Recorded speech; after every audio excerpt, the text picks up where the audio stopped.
Morning. My name is Irene Harder, and I'm excited to be here to talk about Slang-A-Lang,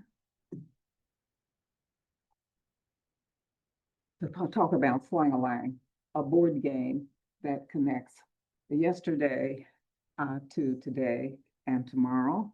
It's a Black history game that was created back in the 1960s and have revised it. And I want to tell you about a little bit about that revision. First of all, I created the game as a space where fun could just meet history and we could spark a conversation about intergenerational, multicultural groups. And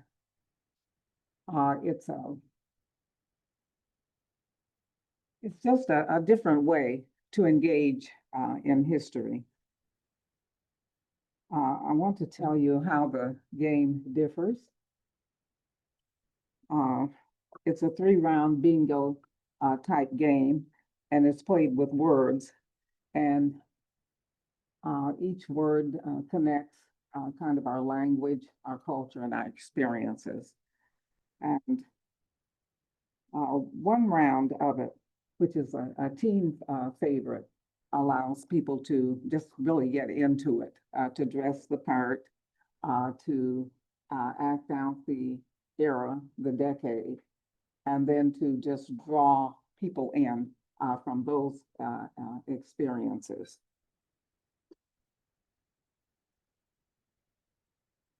I wanted to tell you one of the biggest mistakes that I feel I made in trying to present it in this manner, and that is that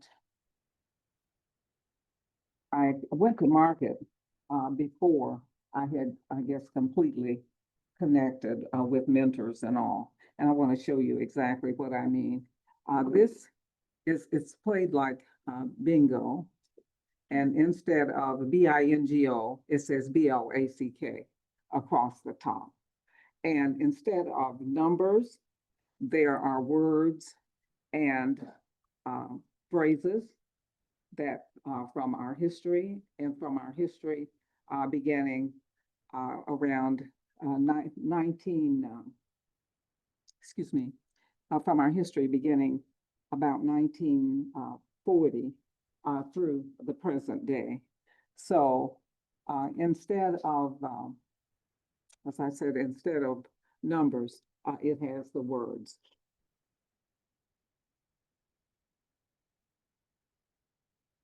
And it really connects our language, our culture, and our experiences to today and tomorrow. And one of my biggest mistakes in the layout was, in the presentation, in the preparation, I guess, for coming to market, was not having enough information out so that people could fully understand what the game was all about. The name of it might sound like a misnomer because it says Slang-A-Lang. If it's about anything, it's not about Slang-A-Lang, about slang. It's about our history and how it relates to today and tomorrow.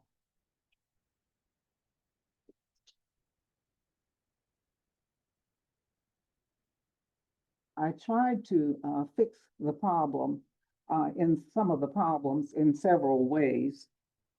I realized that I was not communicating fully about what the game was and how it relates to today. So I had to back up a little bit and look at it in a little different way. And so I realized that I had begun without having enough mentors, probably, enough word spread in enough venues and enough areas so that people could understand how we were framing this important history and how we were trying to deliver it. So this is a game that I'm trying to spread nationally, and yet I was taking small steps and barely making a dent locally. So I had been reaching out just locally, mostly to Black bookstores when time allowed, and then to others as well. I have done some postings, but had not connected exactly as I wanted to. But lately, I think things are coming around. I think they're changing a little bit, and the picture is coming clearer, and the message is getting out a little bit better.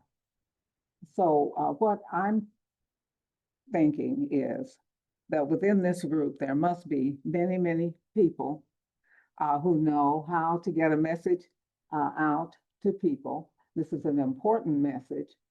It's history, it's past, it's present, and it's future.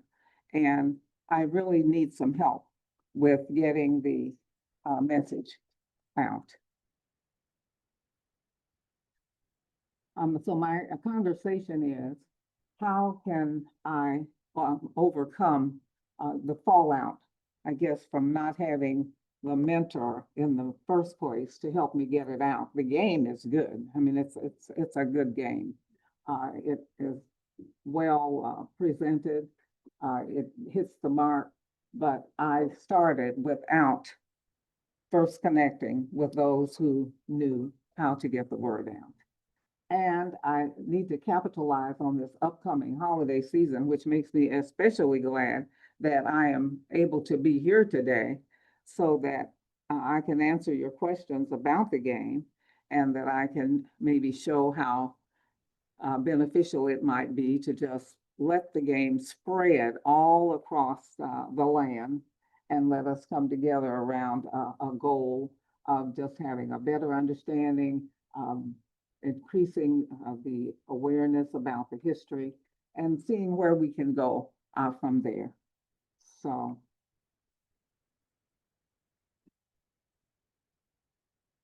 these are some of my community questions. How can I overcome the fallout from not having had a mentor about getting the word and the game out? And how can I capitalize on this upcoming season, which should be my greatest opportunity to sell? I do have a QR code here, and I have some going around. I have passing around, and you can click it if you'd like. And I'm to a point where I've lived with this so long that I wonder, and I'm looking for someone to take it or some people to take it to the next level. And I wonder about, licensing the game. It has great, I guess, could have great appeal and great utility.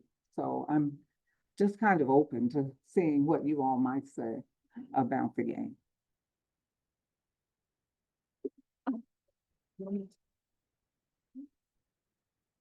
Okay, so we are ready for question and answer time. We ask that you wait until you have a microphone to ask a question because we are recording. So it helps us capture the question and the answer on the recording. So if you have a question, go ahead and raise your hand. Hello. Hello. So I'm curious about the name Slang-A-Lang. What was the inspiration for the name of the product? Thank you very much for that question. The game was created in 1969, which is a very different time than now. And we no longer have the language from our ancestry. And it was a time of that turbulence, and we needed to be able to communicate with each other. And so Slang-A-Lang as a title honors that effort. It honors that way that the word was carried from one group to the other and rapidly And that way, we were able to reach a goal to be safe and everything. So Slang-A-Lang is historic. That's what it is. Thank you.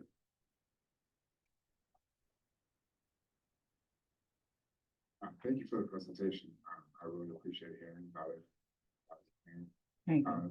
Especially being someone that's in the space as well, developing games. I know how difficult it can be, trying to communicate these things and trying to find, what pipeline is the best way to reach people.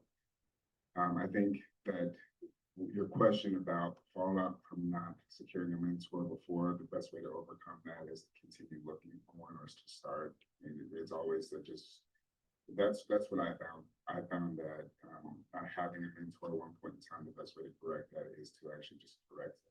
There are mentors in the city that would gladly help you, find your way, whether it's communicating or further development, finding what the next step is, or even passing it along as you want to. I believe, even though it's in the name Tech Venture Studio, I'm not sure if that's Tech Venture Studio or there's a mentorship program that's associated with Kaufman that should be able to help you with that. Thank you. That's one. And then also I have a contact for you that's actually in the virtual space.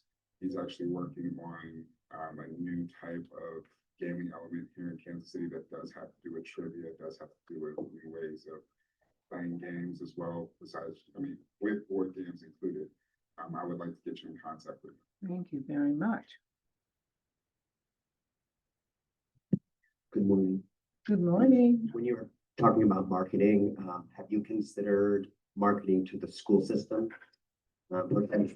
Potentially attending teacher resource fairs to give them some of the information about the game that they could then take back to their classroom for their children. I was in the school system, so that's initially what I thought is I would have some teachers that would have loved to, and if I was at a conference, I would certainly sit down and chat with you more about it. So just a suggestion there for a market you may not have tapped into yet. I have not. I hope I can get to speak with you a moment after. Thank you. Irene, Yes. Here. Yeah. thank you for the presentation, very nice. Can you describe how the game is played and how you learn from it? Yes. It is actually played like bingo. And one of the differences is that there's a glossary that comes with it. This is the glossary. It's intentionally brief because I'm not trying to supply answers or precise definitions, but rather to inspire research. And so that you can look at it and maybe since it's your game, you can study some of it this year. The kids can study some next year, etc. So I have a glossary and the game. So did that answer your question? Yes. Good morning. Good morning. and Good thank you morning. for your presentation. Thank My name is Paola, and I don't know if you heard about Casey SourceLink. We can help you connect you with SCORE, which are network of mentors. Thank you.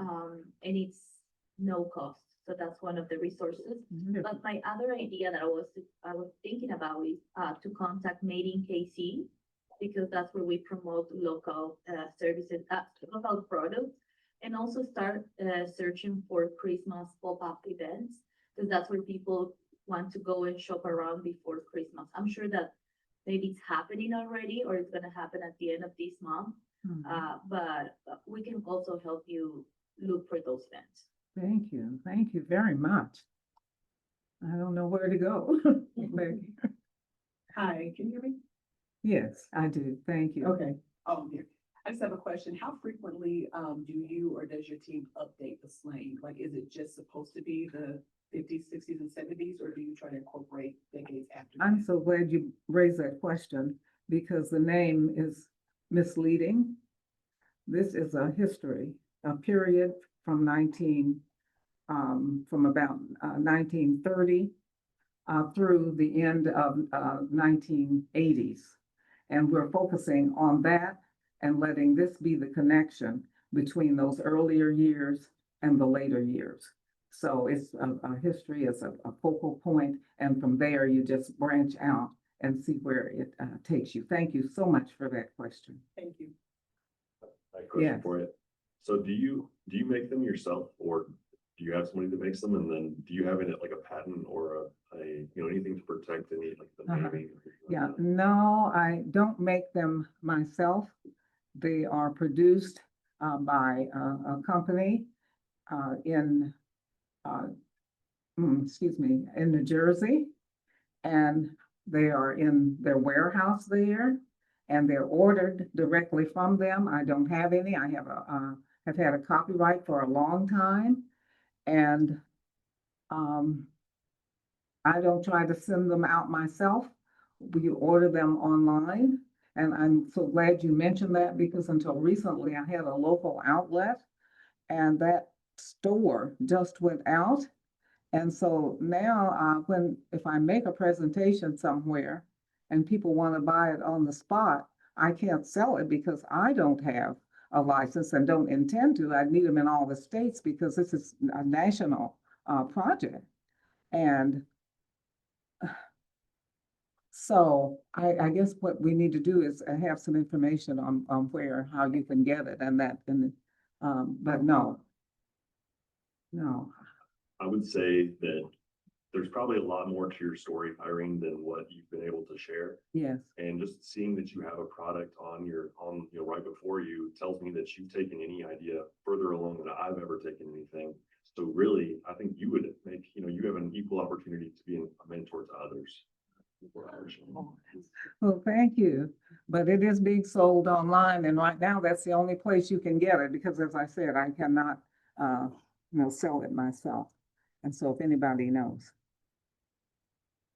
Are you planning to expand internationally, like go to Europe one day? That would be a good idea, but right now I need all the help I can get in getting it spread across the United States. And we've done some things, and I laugh, it's laughable to me, I guess even. We tried to have a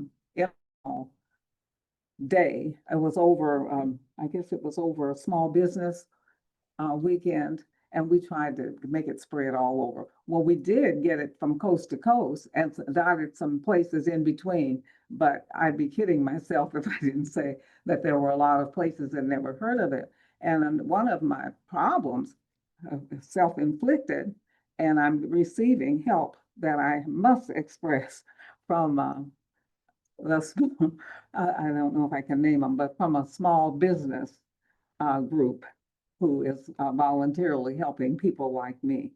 And one of the things that occurred was we were trying to get the word from here to there and by any means possible. And they discovered that my footprint is too small. People don't even know we're here.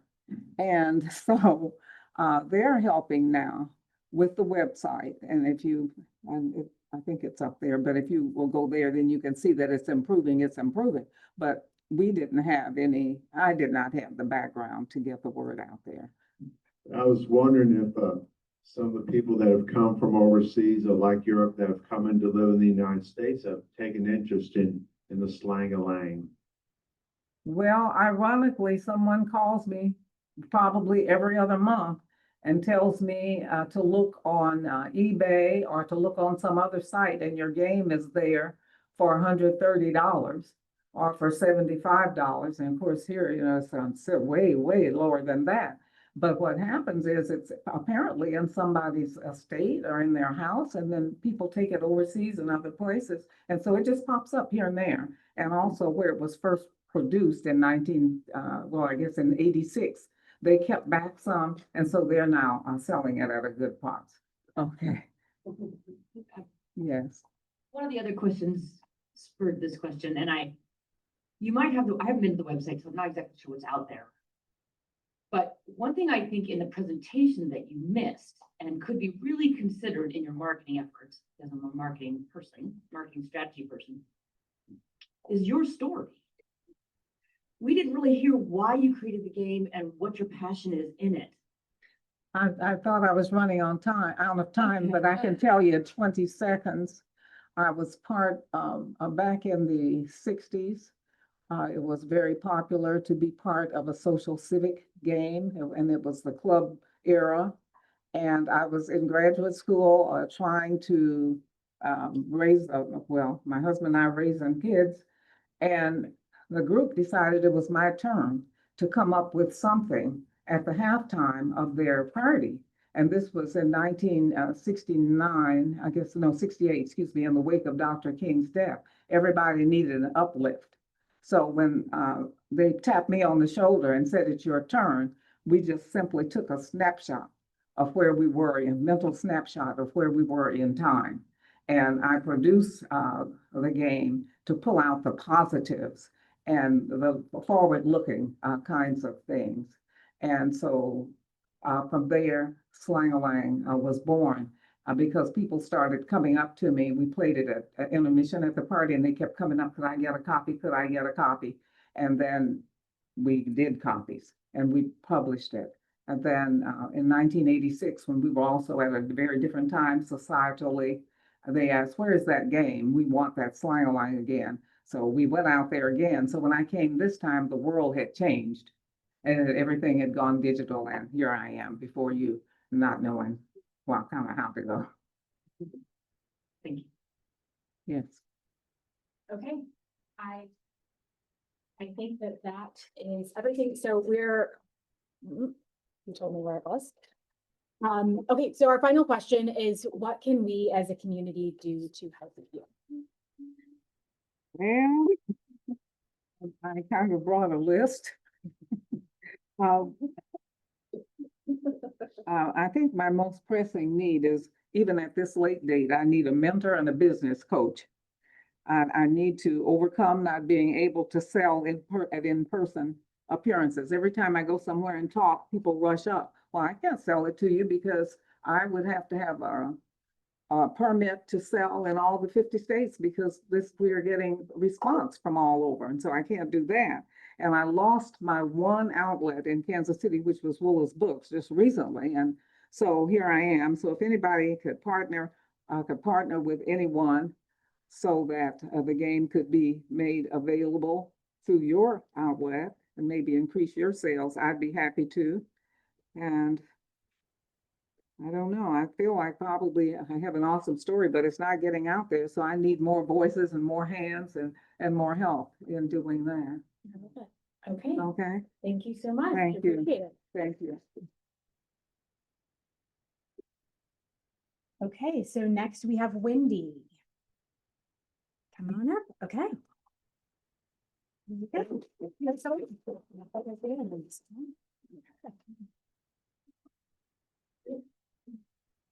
Hi, everybody. My name is Wendy English, and I am the founder of the Growth Coach at Kansas City South. So, one second. Yeah, that's me. Okay, the story behind my company. So I started this business because I wanted to help people that were stuck. So I have been there. I've been overwhelmed, uncertain, and unsure of how to move forward towards my goals. And so for me, I wanted to help people see their potential and to take action.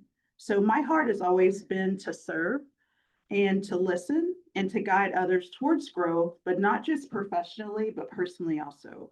For me, this is very personal because as a woman of color who has worked in corporate spaces, I didn't always feel valued. So I wanted to create a path for women like me to build something of their own, to leverage their skills, their passions, and their experience to create meaningful, sustainable businesses. Okay. What I do. So the Growth Coach of Kansas City South is a business that helps business owners, leaders, and professionals slow down and think clearly to create a path towards real growth. So the main product is coaching. So it is a structured process that helps people to step back from the daily grind of work and to identify what's working and what is not, and to focus on how to achieve that real growth. So what makes this different has been the fact that I look at this holistically. We're not looking at just the business, but we're also looking at the personal aspect as well.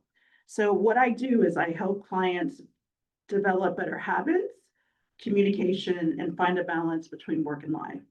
And let me just say, I am not God. I do not have all the answers, and I don't claim to have all the answers. But what I do is that I guide people to discover those things for themselves. And that's where the real transformation actually happens.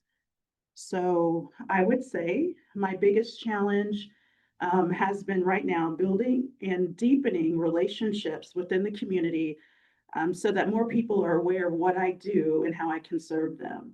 As a coach, a lot of the relationship is built on trust. And so there has to be a connection in order for there to be trust. So I'm really looking to build relationships locally with local business owners, those community leaders and other organizations, because the more opportunities that I have there, I can help them grow. So I've learned that people don't really just invest in coaching because they understand the concept. They invest when they feel seen, they feel understood, and they feel supported. So one of the biggest hurdles that I've had has been networking. And it's not because I don't see value in that or because I don't want to do it. It's just that people can be weird. And so that makes me respond weirdly. Like even just being in this room today, just coming over and introducing myself to some of you, it just can be awkward. You know what I mean? And so whenever you call something a networking event, I think that it takes kind of like an identity of something completely different. And then people are posturing and trying to be perfect. And I'm not perfect, you know? And so I do see the value in networking, but at the same time, building relationships and connection is really what I'm about. And so I am leaning into that for sure. What I've tried. So from the very beginning, I have been intentional about investing in both my business as well as my personal growth.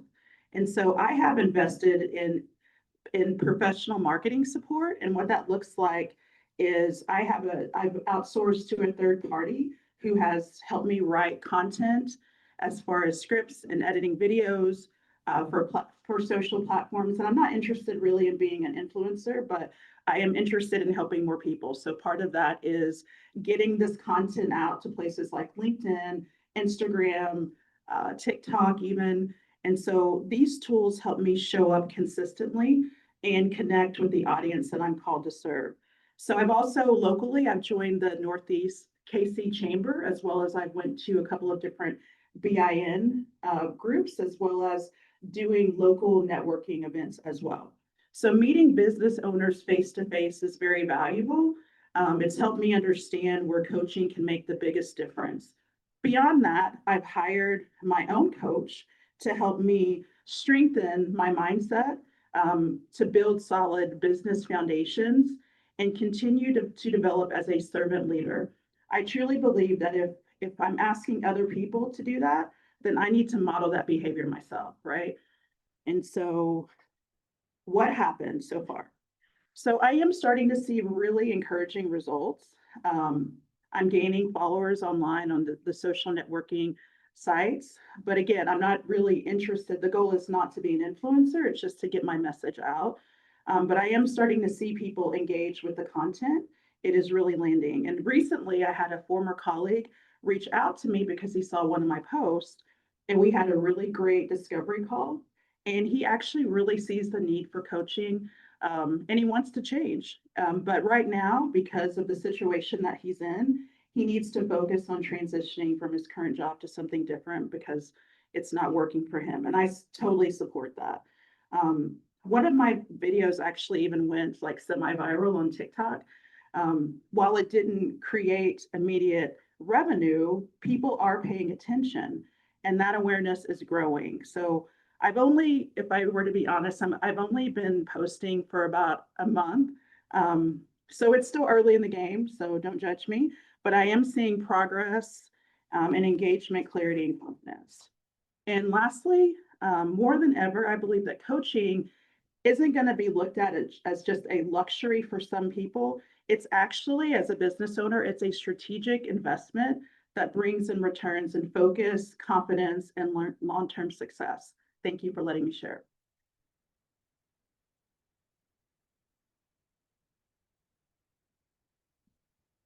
Now we're gonna move on to questions, hands and questions. Oh, right here in the back. Celeste, oh, right here. We'll start over here.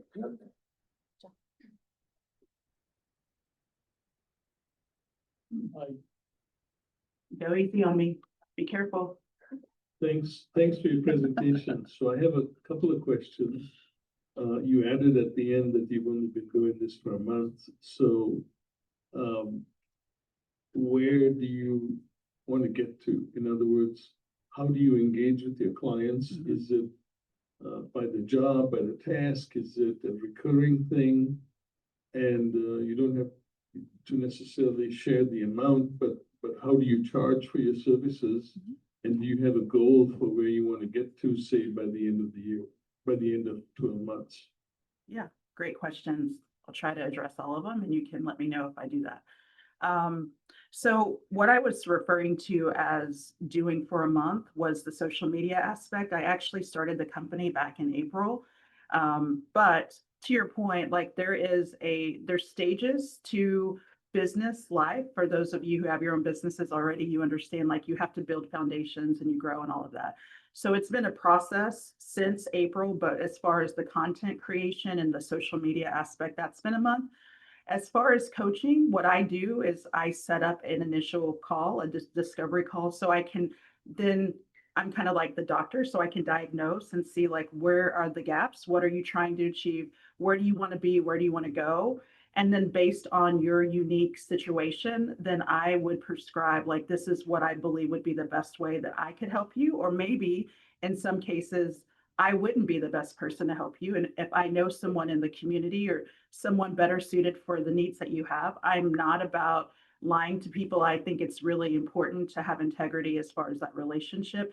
As far as where I want to be, I want to build my own kingdom. I mean, I want to help as many people as I can. And that is really, I call myself a servant leader, and I believe that because I'm very invested in this community in Kansas City. I've lived here for 8 years. I'm from Oklahoma. But at the same time, I believe that there's so many great people here that are wanting to build their businesses. I believe in that. If there's anything that I can do, I want to do that from a coaching aspect. As far as cost, yeah, we don't really talk about cost up front. I want to first try to see like what it is that I can do to help you. But I am fully transparent and I believe integrity is the biggest key. So did I answer your questions? Okay. All right. Go easy on me. Be careful. Well, first I wanted to congratulate you on just being honest about the awkwardness of networking. Yeah. I think that 99% of everyone in those situations, there's very few folks that are like thriving. Yeah. Raise your hand if you feel like you've been awkward in a networking event.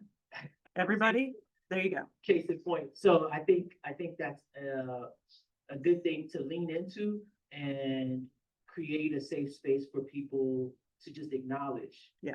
And that actually makes you authentic and genuine and will probably open up the pool of people who will feel safe in your environment, because in most cases, people are detracted from even going to these events because as soon as they walk in, the people who are awkward, who are posturing, make it uninviting for them to return. That's right. So I think that's a key differentiator that you can leverage. Thank you. The second part about the question that I have for you was you were talking about sort of your role in helping folks kind of pursue their ventures, but you spoke mostly about small business owners, whereas like the person who you even talked to has a career and is trying to pivot out into starting a new venture. And again, I've also found that market is a little bit more open and active. Takes a different tool. Have you thought about the different things that you need to do to sort of provide services and address that market versus small business owners, particularly? Because especially since small business owners, a lot of times they're time strapped. And cash strapped. That's right. So they're a harder customer to convert. That is a great question. Thank you so much. That's a very well thought out question. So he understood the assignment. I'm just teasing. So let me first say, yes, I have thought about this. And so I professionally, before I was a coach, I came out of the HR recruiting space. So I love I love finding jobs for people. I love understanding, looking at a person, understanding who they are, but also seeing where they could go. So sometimes it takes someone outside of you to actually see what's in you, right? And so as a recruiter, I really love being able to look at a person, understand how they were uniquely gifted, and then finding that job for them. So I would consider myself, if you really want to know, a career transition coach. Okay. So even though I have a franchise, which is the growth coach of Kansas City South, so I'm just going to keep it real, that is focused on more of the small business, the entrepreneur, whatever. And I'm all for that, as I am one too. And there are many problems that are unique to the entrepreneur, but I also have a passion for helping people who feel stuck get to where they're going. And part of that is being able to go through that coaching process where I can actually learn about you as the individual and then see what really makes you happy, like what really makes you alive. Too many people work for 40 years and they're miserable. I am not interested in doing that. That is why I started this business. So that's a really important and great question. So, yeah. I have a question, or not a question, actually, I think more of a comment, but have you engaged ever with Kansas Leadership Center? No. No, it's a phenomenal space. They have different trainings and packages, but recently the Kansas Health Foundation, which is a sister organization too, their CEO released a book. You can request a copy online. It's free. Okay. It's called Leading Health. Okay. And, Leading health. Leading Health. Okay. Okay. And it talks about how, career path, entrepreneurship, all of these things create lasting community health. Yeah. And so I have the same background as you. My master's is in human resources. Yeah. I started out as a corporate recruiter. Yeah. It was not the space. You don't seem so stiff like Yeah, HR people. You feel like it. No, that's why I didn't fit. Big. And so that book, it really brings like adaptive and technical challenges in a way I hadn't thought of. Sure. before. So I would really recommend Yeah. it to you. Yeah. So Kansas Leadership Center. Thank and you. Kansas Health Foundation. I will. Thank Yeah. you so much. Any other questions? Yeah. Yeah. Come on.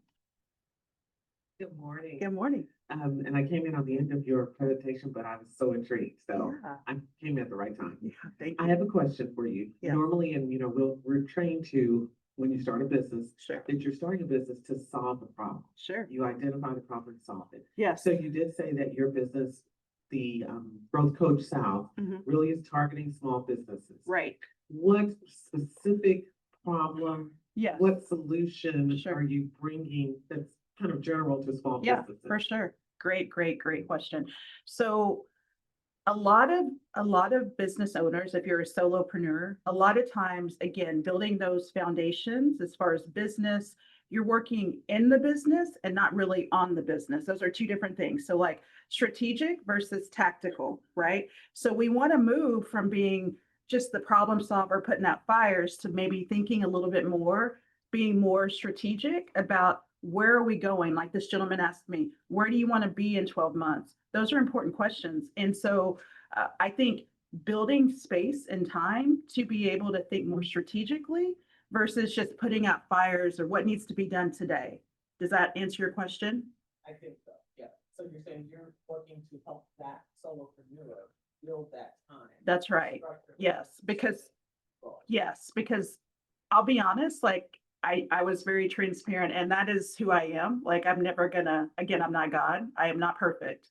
But I can see that in my own life, like where I started this business back in April. It's been a process, let me tell you. Sometimes if I've never done something before and I have a problem for that day, it takes me hours to figure that out. And obviously, like the first time you do it, it's going to take time, but you'll know how to do it the next time and so on and so forth. So I find that a lot of business owners get stuck in those problem solving tactical, like, oh, what do I need to do? What do I need to do today? What is the assignment for today? Versus really building time around why did I even start this business? Like, what am I actually doing? So yes, so a coach would give you what I bring to the table would be like, I can help work with you individually to be able to schedule that time so that it's like, I would call it like some people do an hour of therapy a week, right? So guess what? Like, I'm not saying I'm a therapist. Again, I am not God, but I would say schedule that 1 hour where you're going to work on your strategy, which could include like a business coach. I mean, again, I don't believe that it's a luxury. I think we're starting to see how that's shifting. Like, I believe business owners are seeing like having a coach is not a luxury. It's a necessity. So that's what I think. Yeah. That's it. Y'all have nothing to say. Really? Any final question? I'm kidding. Okay. Thank you guys. Thank you. One more question. Have a there. And we're going to say that. It's our question. Oh, Okay, so final question. Oh, you must stay. Okay. What can we as a community do to help you? Yeah. So microphone. Thanks.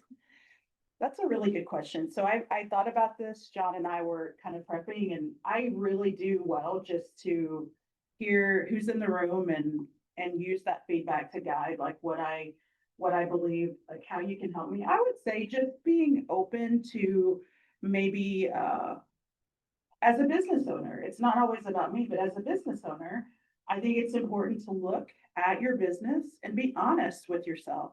So 5 of the steps that we have in this cog of a wheel that we use as far as teaching and coaching is face reality. So I think maybe the biggest gift that this group could give to me is to face reality as far as where you are in your business. You are responsible for where you are in your business. It is not somebody else. And like, work on your mindset. Like, we all have to do that. Breathe. There are tools that are out there. And so anyway, thank you guys for letting me share today.